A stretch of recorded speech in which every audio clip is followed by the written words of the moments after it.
প্রিয় দর্শক, আসসালামু আলাইকুম। দর্শক, আপনাদের প্রীতি শুভেচ্ছা জানিয়ে শুরু করছি আমাদের আজকের প্রতিবেদন। তো দর্শক, দেখতেই পাচ্ছেন আমাদের সামনে এক আপু দাঁড়িয়ে আছে। আমরা তার জীবনের গল্পটা শুনবো।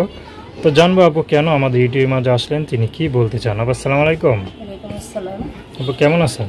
হ্যাঁ আছি, আলহামদুলিল্লাহ ভালো আছি। তারপর নাম কি? কেমন আছেন? জি ভালো। আমার নাম মিথিলা। মিথিলা, খুব সুন্দর নাম। তো মিথিলা আপা আমাদের ইউটিউবে কি জন্য আসলেন বলেন। আসছি ভাইয়া, দোয়া ভাবে করে তো আসে, কেউ তার সুখে আসে না, দুঃখে পড়েই আসছি।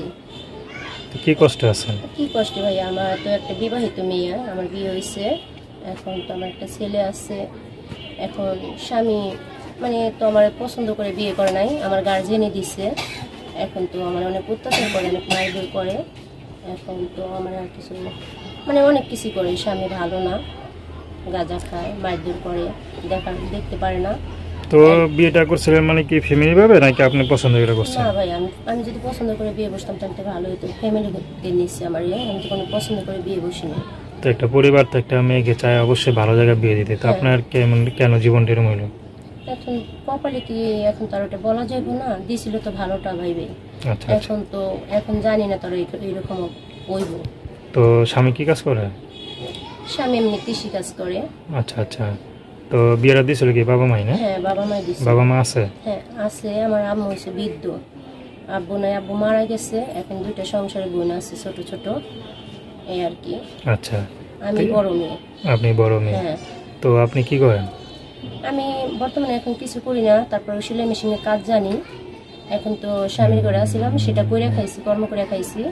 এখন আম্মুর কাছে আসছি, সে তো অসুস্থ, ঘরে করা ভালো না।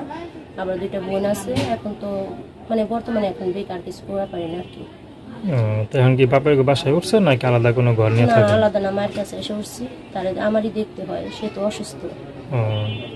তো কখনো চিন্তা করছেন এরকম স্বামী সংসার রেখে আবার বাপের বাড়ি আসতে হবে? না, এটা তো কখনো ভাবিনি। সবাই তো আশা করে স্বামীর ঘরেই যায়। এখন তো স্বামী ভালো না, এটা কপালের দোষ।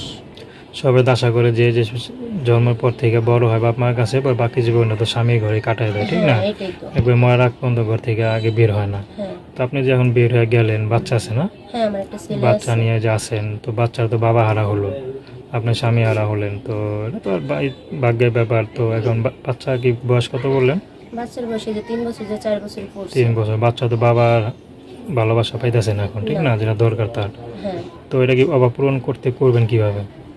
এখন অভাবটা কেমনি করে এটা বুঝতে পারি না, মাথায় ধরে না। এখন এখানে আসছি, যদি ওইরকম একজন ব্যক্তি পাই, ভালো একজন, যেমনই হোক, বয়স কম না হোক বেশি হোক, তাতে আমার অসুবিধা নাই। কিন্তু এখন আমি কি করবো, এখন অভাবে পড়ে আসছি। এখন দেখি কি হয়। যদি কেউ আপনাকে বিয়ে করে আপনি করবেন? হ্যাঁ, করবো। আচ্ছা। তো দর্শক, আপনার নাম কি বললেন? মিথিলা। মিথিলার কথা শুনলেন। তো তার নাম্বারটা হচ্ছে 01936466846। আমি নাম্বারটা আবারও বলছি, 01936466846। তো দর্শক, প্রেম ভালোবাসা সাহায্য সহযোগিতা বিয়ে শাদী করে এখন তো আপনাদের ব্যক্তিগত ব্যাপার। তো আসুন আমরা 5 ওয়াক্ত নামাজ পড়ি, সর্বদা দেশের সেবা করি। তারপর কিছু বলবেন? হ্যাঁ, একটা অনুরোধ ভাইয়া, আমি তো কখন এখানে আসিনি ভিডিওর সামনে, এখনই আসলাম। আমি একটা গৃহস্থ ঘরের মেয়ে।